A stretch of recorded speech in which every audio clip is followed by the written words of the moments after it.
வந்து எல்லாத்தையும் போட்டு மிக்ஸ் பண்ணி நம்ம எடுத்து வச்சாச்சு. மீதி பேலன்ஸ் எண்ணெயை வந்து இதெல்லாம் கலந்ததுக்கப்புறம் போடணும்.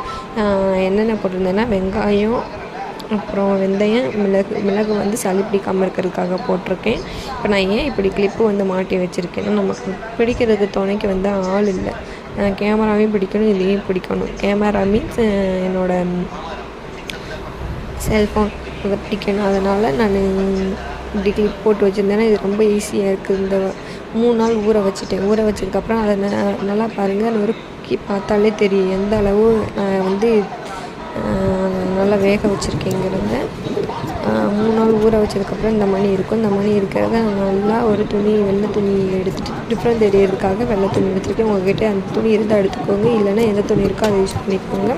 அந்த துணியை எடுத்துகிட்டு நல்லா நமக்கு இறுக்கி புழிஞ்சால் என்ன வரும், என்ன கலரை பார்த்தாங்களே உங்களுக்கே தெரிஞ்சிருக்கும் அதோட எசன்ஸ் எவ்வளோ அளவு இறங்கியிருக்கு.